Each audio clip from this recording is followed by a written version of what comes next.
perder tempo não, vambora para o vídeo. Tá mais para titulares. Não Titulares adiantaram nada os meus apelos, né? Não adiantaram nada os meus apelos. Mesmo? Puta merda. O São Paulo, na verdade, já chegou no Recife na noite da sexta-feira com 24 jogadores, que normalmente é o número completo da delegação. E já informou, antes mesmo do embarque, que 4 titulares não viajariam, né? Tá. Só 4 titulares, né? O Rafael, o goleiro. Rafael. Os 2 volantes, Marcos Antônio e Alisson, e o Luciano. Só. Tá? Só. O resto, que estava lá em Medellín, dos titulares / reservas, embarcaram. No lugar desses 4, foram 4 garotos, né? Da base. Né? Então, assim, não foi uma alteração no que eu imaginava. Aquela ideia do sub-20 que eu defendia, na verdade, foram 4 jogadores do sub-20 que não devem começar a partida, né? Foi um goleiro no lugar do Rafael, o João Pedro, aquele mesmo da Copinha.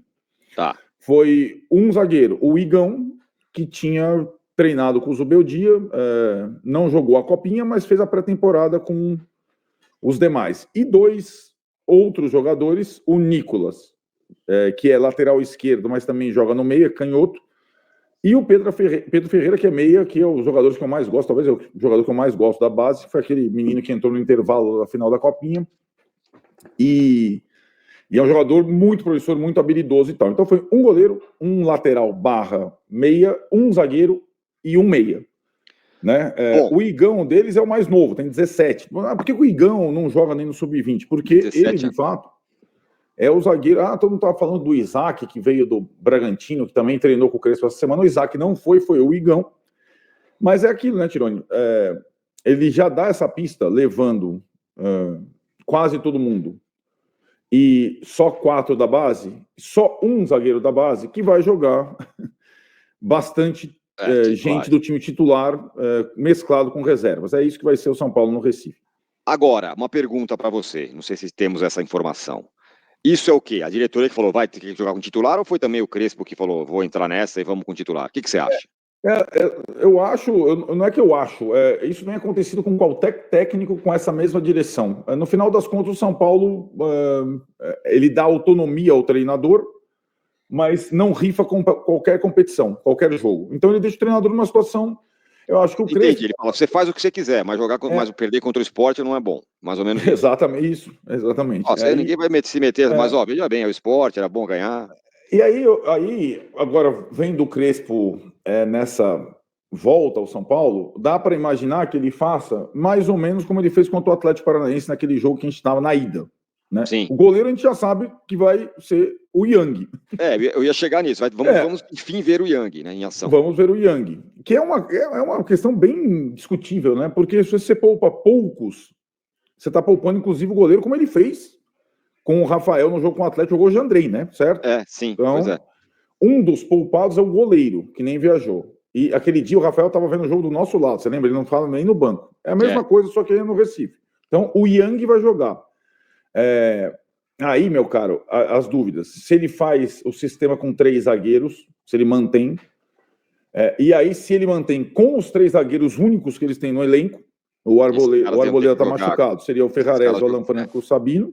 Ou se ele faz a linha de 3 com os 2 reservas que ele tem testado, improvisados na zaga. O Negruti de um lado e o Patrick do outro. Ele pode colocar, por exemplo, 2 em um desses. Sim. Né? Ou esses 2 e mais um, enfim. Mas se ele coloca o Patrick, ele já obrigatoriamente vai ter que jogar com o Enzo, que também está se esforçando todo jogo. Ele não colocaria o Nicolas desde o começo, eu imagino, né? Enfim, aí do meio para frente, o Yang.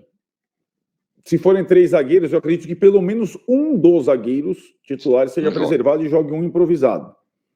Na direita, acho que deve jogar o Mike, e não também o Cedric. Sim. Aí, na esquerda, ou o Patrick, se ele não for para a zaga, ou o Enzo. O Enzo, não tem outro. Que também, para mim, é um desespero, né? Bom, putz, cara, você não sabe como eu tô. Do meio para frente, ok, você pode botar lá o Luan, o Pablo, até o Rodriguinho, que eu não colocaria. Um deles. Não, 2. Né? Porque O Luan eu acho que e ele não vai Pablo. botar o Bobadilha, né? Acho que ele não vai botar o Bobadilha, né? Bom, foi viajar, né? Sei lá. Tá. Não Mas sei. sim, né? Também, jogou o jogo inteiro, enfim, não deveria, né? Eu não faria isso. Rodriguinho, aí Lucas e Eu acho que o André. Lucas não vai Lucas e... começar, cara. Acho que o Lucas ainda Eu não tem também acho que ele não condição de vai começar. começar. É verdade. E aí, mas na frente ele tem. Foi o Ferreirinha e o André que tem jogado, foi o Tapia, foi o Dineno, né? Foi o Henrique do Carmo. Ele tem como montar um ataque reserva, né? Não. Sim. O problema é sem usar os titulares, né? A defesa que não dá para montar com essa relação de jogadores no Recife, uma defesa sem usar os titulares. E isso me apavora, sinceramente. Sim, pois é. Bom, então foi menos reserva do que a gente imaginava, ou que se imaginava que poderia ser. Então pode ser um time misto de novo. E vamos, que terça-feira tem o jogo super decisivo. Enfim. Deu seu palpite na KTO, hein? Eu já dei o meu palpite sobre esse jogo e confesso que não foi um palpite muito, muito alvissareiro para o São Paulo. Vamos ver. Eu espero errar o palpite dessa vez. Mas você pode dar o seu palpite também na KTO e pode participar da Liga do Milhão. Tá rolando a Liga do Milhão lá, você pode entrar, participar e ganhar até 1 milhão. Vai com calma. Jogo para maiores de 18 anos. Tem link na descrição. Tem QR Code na tela para você da KTO. Muito bem, o Sport, é o último colocado, não ganhou de ninguém, ganhou agora do Grêmio a primeira, tá virtualmente rebaixado, porém, Arnaldo tá ensaiando uma recuperação. Eu sei que é duro, os caras estão enterrados na zona de rebaixamento, mas ganhou o último jogo fora de casa, tava meio que perdendo ponto no final dos jogos. É um time fraco, mas melhorou nas últimas rodadas. O Sport não perde a 4 rodadas, né? Foram 3 empates, 2 deles escapando a vitória nas últimas bolas, né? Sobretudo aquele jogo com o Santos, que ele estava ganhando por 2-0. E aí venceu o Grêmio. Então, na última, tá de fato muito melhor do que estava agora sob o comando do Daniel Paulista, que é um cara que jogou lá, conhece muito bem a turma e tudo mais. Foi recebido o time pela torcida no aeroporto, depois da vitória sobre o Grêmio, mudou, né? Mudou o astral. O astral, meio dono do time é o Lucas Lima, aquele mesmo, né? Ele tem o outro jogador muito conhecido da torcida do São Paulo, que é o Pablo, centroavante, que era do Atlético Paranaense, né? Que está no banco, não tem jogado como titular, tem entrado, mas não tem jogado como titular. E acho que vai estar a Ilha do Retiro daquele jeito, pegando fogo, né? E acho que, como não ganhou em casa ainda no campeonato, eu acho que a motivação é essa. São Paulo vai pegar uma pedreira. Por isso, a minha questão com a utilização de titulares. Não vai ser um jogo... tá o estádio vazio. Como foi o jogo do Beira-Rio, sabe? Contra o Inter. Sim. Tudo bem. Pode ficar no... Eu sei que espero que não, mas pode ser o pior dos mundos, né? Você vai, gasta titulares e não adianta nada, né? Exatamente. Porque gasta pela metade, fica no meio do caminho. Enfim, vamos que vamos. Estaremos acompanhando. Arbitragem... Eu achei spoiler, de novo, para variar, o cara não é FIFA. Estava numa fase boa, né, de arbitragem, no início da era Crespo. Agora, cara, olha, eu vou te contar, a arbitragem do jogo de Curitiba contra o Atlético Paranaense foi qualquer coisa, para não dizer... né? Aí, depois, no jogo seguinte do Brasileiro, veio o Bruno Arleu, mas que até aguentou o VAR tentando mutilar a arbitragem dele. A arbitragem da Libertadores eu não gostei. Aliás, eu já nem vou gostar da próxima, já vou avisando. E o desse jogo é fogo, né? Porque a CBF lá, quer dizer, o Rodrigo Sinter, chefe da Comissão de Arbitragem, ele escala o Lucas Paulo Torezin, do Paraná, que é um árbitro fraco. Ele apitou na última rodada o Palmeiras e Ceará, que deu toda aquela polêmica. Foi pênalti pro Palmeiras, não foi pênalti do Palmeiras, etc e tal. É um árbitro fraco, de pouca personalidade, e o VAR vai ser um dos que sempre está no VAR desde o início. O Igor Júnior Benevenuto de Oliveira. Sim, esse está em todos. O VAR. Atenção à arbitragem, eu vou falando de antemão, porque eu gosto de falar com a escala feita antes de começar o jogo. A arbitragem tanto quanto polêmica, né? E acho que a pressão do fator casa vai contar bastante nesse jogo. Bom, e fora de campo, o Tolói chegou, já teve a fotinha tradicional do Casares com ele ao lado, né?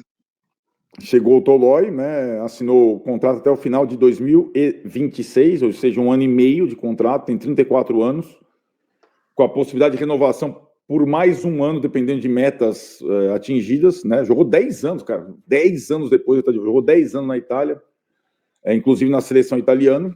Estava parado desde maio, desde o final. Não jogou muito na última temporada, estava parado desde maio. Então, até ele estar à disposição, é um tempo aí, né? Não sei quantas semanas de mini pré-temporada que ele vai ter que fazer. Acho que ele teve uma passagem pelo São Paulo lá atrás, boa no início, nem tão boa Depois. no final. E é um jogador bem rodado, experiente, jogou muito tempo na linha de 3 zagueiros lá na Atalanta e na seleção italiana. Mas é aquilo, né, Tironi? Eu acho que é uma boa contratação tardia. Tardia, porque ele não estava inscrito nessa etapa da Libertadores e não pode jogar na terça, nem amanhã, e está fora de forma e tudo mais, né? Então, eu acho que ela faz sentido se o São Paulo avançar na Libertadores. É isso. Né? Eu acho que essa é a missão. O São Paulo também tenta contratar outros jogadores. O Mailton, que é lateral da Chapecoense, que é muito bom jogador, esse é mais jovem, está lá preso ao Metalist da Ucrânia. O São Paulo, o time ucraniano tem uma dívida com o São Paulo está tentando desenrolar. Esse é um bom jogador e também joga na linha de 3, né? A Chapecoense ele joga como ala, mas sei lá, aquela coisa do São Paulo vaza a negociação sem estar fechada. Porque quando vazou o Tolói já estava fazendo exame médico em São Paulo. Os outros, né, que vazaram. O Igor Rabelo, o São Paulo perdeu, né? Então, o que o São Paulo, você que está aqui no dia a dia, pode proporcionar nesse brasileiro que está numa arrancada legal, na própria Libertadores, porque assim, você troca uma ideia com o São Paulino na rua, cara, tá todo mundo empolgado com o time. Ah, teve aquele baquezinho da Copa do Brasil? Teve, beleza, do jogo e tal. Estão chegando reforços aí, que eu sei, que eu tô sabendo, estão chegando os reforços aí pra zaga. Você sempre sabe. Tô por dentro aí de algumas coisas, mas assim, pô, pro São Paulino que tá esperançoso nesse ano, cara. Olha, acho que eu posso falar não só por mim, mas pelos meus companheiros. A gente vem trabalhando muito forte. Claro que a gente ficou muito bravo por ter sido eliminado da Copa do Brasil, né? Ninguém queria, a gente queria ter classificado, mas a gente já levantou a cabeça. Mas o Mister, quando chegou, ele falou que a primeira coisa que a gente tinha que fazer é voltar a competir, né? Então, o torcedor olhar para dentro de campo, olhar na TV, ter uma identidade, né, ali com a nossa equipe e saber ali que está sendo representado. Acho que resultado, ser campeão é um outro assunto. Mas eu acho que o que não pode faltar, e acho que o Mister, junto com a comissão, conseguiu resgatar isso da gente, é a gente lutar e competir. Acho que a nossa equipe vem fazendo isso. Acho que para ganhar da gente a outra equipe vai ter que trabalhar muito. Então acho que a gente tem que negociar muito a vitória para a gente poder perder. Irmão, boa sorte. O São Paulo aí, né, precisando dar uma aliviada nas contas, mas não vai ser suficiente. É sinal de um mau planejamento ou tá tão apertado que é o que tem que fazer? A crise financeira do São Paulo cresceu ano após ano. E à medida que você faz dívida bancária e tem juros, os juros vão se tornando mais dívida e o São Paulo não conseguiu sair disso. O FDIC nesse ano é para sair disso.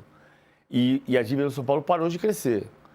Nesse cenário, para quem não está assistindo, o Finanças do Esporte tem dado um contexto disso toda sexta-feira às 10 da manhã, às 10 para as 10 da manhã, você tem o entendimento de que o São Paulo, a dívida parou de crescer. Só que a dívida continua sendo um problema. O São Paulo não é um clube que tenha uma capacidade financeira para comprar jogadores.